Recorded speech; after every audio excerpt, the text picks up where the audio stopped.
Dogs. Good morning, everyone. I am Nancy Ortinau with Cooking with Nancy O. My husband just stepped out because, of course, the dogs start to bark the minute we were ready to go on the air. And here he is. This is Rick, everyone. You guys all know him. He's my taste tester. So today we have a fabulous recipe for you. I also would like to thank our sponsor, or the people who are providing our meat for us every week now. And their website is meatyourkitchen.com. And they actually have an online subscription you can do. So go check them out, and you'll just love all of their products. And now the doorbell rang, so Rick is gone again. This is what happens when you go live. So while he's gone, I'm going to talk to you about our tower garden, then we'll go into the recipe. So our tower garden, so we brought it indoors. We started growing in October. We are still growing on the same seeds that we planted in October. And I'm so amazed at how cost effective this is. So if you put 5 or 6 seeds into the rock wool and you're eating off of these 5 or 6 seeds, let's have 6 months later, 5-6 months later, that is really cost efficient. Now, I will tell you that a lot of our plants are getting real scraggly and long, but we don't waste food. So this week we really worked at how could we incorporate a variety of these vegetables into a recipe. So we had a pound of ground beef that Meet Your Kitchen provided us. And I thought, what could we add to this? So we came up with ground beef and arugula meatballs. This was a recipe that I found online that I totally altered because it had so many good base things to it and so many alterations you could do. So on the actual, so we have in our cup, instead of just arugula, the recipe called for like 3 cups of packed down arugula. We added, I think we came up with 2 cups of arugula. We had a 1/2 cup of dandelion greens and a 1/2 cup of kale. So we could have done 1 cup of each. We could have done all one, but I really like to add the variety because you get such a variety of nutrition. And I am so sold on dandelion greens now since we did that recipe online for dandelion greens because they're packed full of nutrition. So when we started some seeds for our tower already, and definitely doing dandelion greens on mass production as much as the kale, because the kale is, you got to get these superfoods in your body so you stay healthy. So we're going to take our arugula that we mix some dandelion greens with and some kale. We're going to have ground beef. We have shallots. We have some recipe calls for walnuts. I'm allergic to walnuts, so we do pecans. Now I'm going to stop right there on the nuts because you don't have to use walnuts. You don't have to use pecans. What if you use sunflower seeds? How about pumpkin seeds? Pine nuts, whatever you want. You could use macadamia nuts. You could also use macadamia, the other one, hazelnuts is what I'm thinking of. Walnuts and macadamia nuts I can't eat, so we keep them out of the house. Now, only the nuts that I can eat do we keep in. So you can see how much you can alter this recipe according to your taste. And what a great way to experiment. Okay, so we have 3 cups of our greens here, but before we start with the greens, I think we have to start with the nuts. And this recipe calls for a food processor. Okay, are you ready? So we're just going to add, I think it's a 1/2 cup, and these are toasted. You know, it always brings out that nice nutty flavor when you toast them. Okay, go ahead.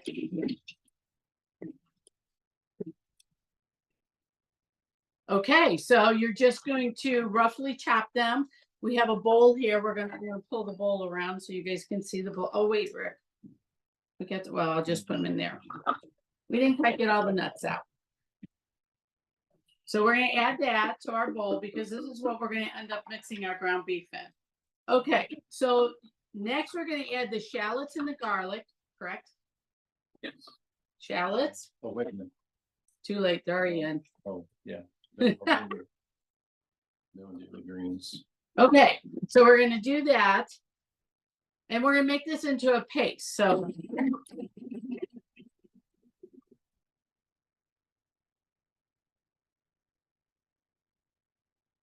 That looks good.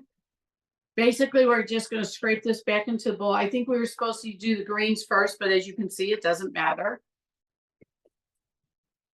Look at how easy this is. And I'm telling you, when I first bought a food processor, guys, I was very intimidated by this. Ooh, those shallots are strong. Rick's got watery eyes now. Don't be afraid of your food processor. There's so much you can do with it. Okay, you ready for the greens?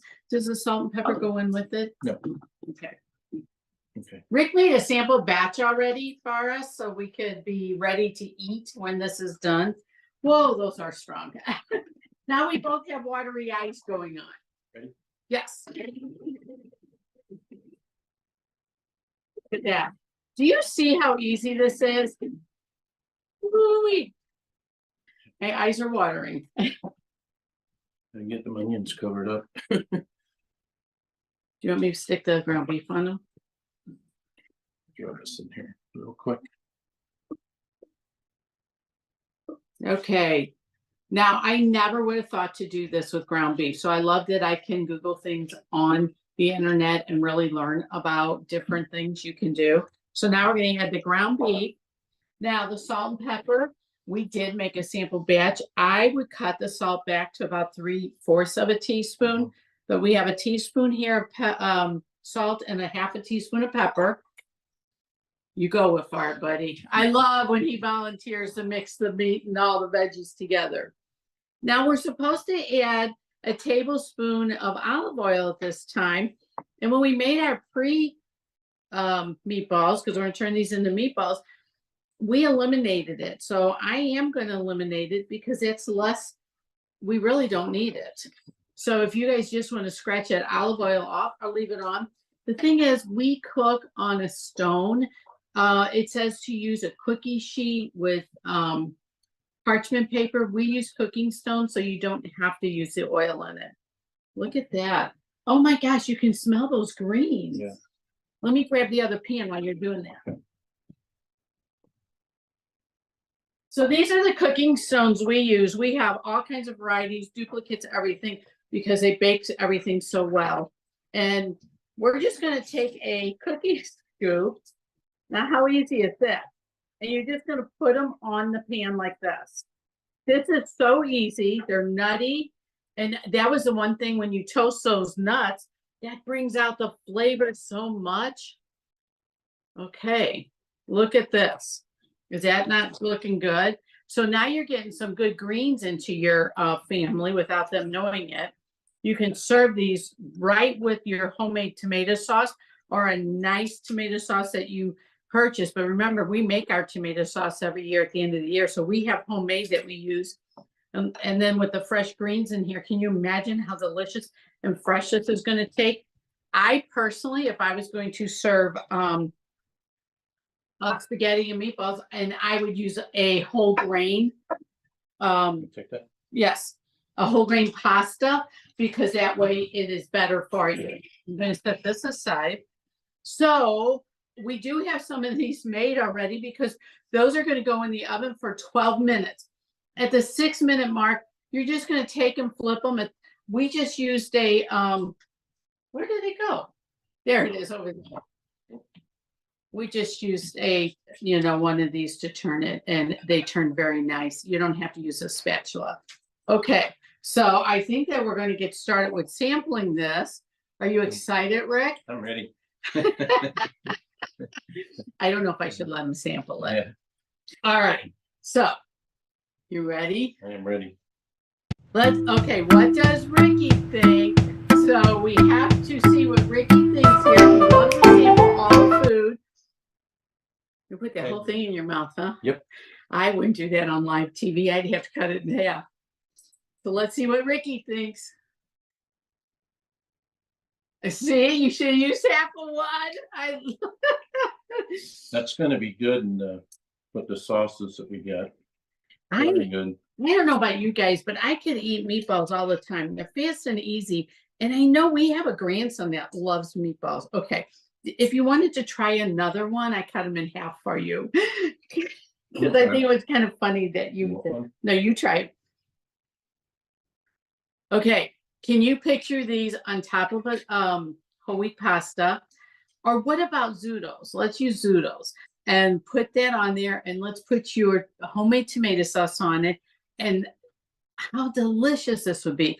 I think I would almost sprinkle the top of it with parsley as a finishing touch. All of that you can grow in the tower garden. And that is so fantastic. I like the nuts in there too. You like the nuts in there. Mhm. Gives it that nutty flavor, doesn't it? Yeah. Okay. Yep. So when you toast the nuts, remember I was saying, so when you do them in a nonstick pan, just toast them, keep an eye on them, because once they start toasting, they're going to go like that. And you can burn them very easily. Okay, so now back to the tower garden. We have an event coming up on April 11th that I would like to invite you to. More information will be coming next week on that. But I am just so honored that I was asked to speak at this event. So if you're in the St. Louis area, please reach out to me if you want to see a tower in action. It will be so much fun. And we can get you there without a problem. And whoa, you're still eating. Oh, there's small pieces there. Oh, okay. Anyway, so if you want to come to that event, that would be wonderful. And then I also want to give another shout out to Meet Your Kitchen, because they're providing us with the meat for our cooking show now, which is really nice of them. And it is a great thing to be able to add this addition to our talk show.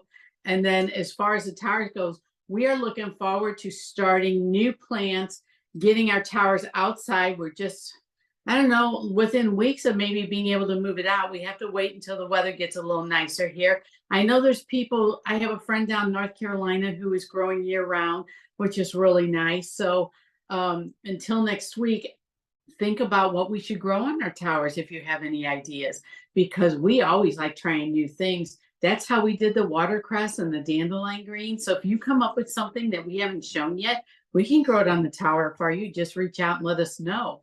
So we're not sure what we'll grow next week, because we're starting to deplete all the vegetables, but you know we're going to have a great recipe for you, because that's what we're all about. And then until next week, you guys have a great week. Be safe. The weather here is warming up. We're getting really excited for spring around here, and we will see you next week. Bye for now. Bye. Okay, I want to taste. Yeah, I like it. It's really good. Mmm. I think that roasted pear tomato sauce we made, we could go on top of it. This is really good. Mhm. Oh, the nuts are fabulous in there. Yeah. That's another good recipe to keep. I can Yeah. taste the greens, but they're not overbearing at all. Right. Now, if I we bet get the you could kids to use your eat these. mustard greens in there too. Just Oh, mustard greens in here would be really but good. it would. Oh yeah, this is good. I like it. Mm-mm-mm.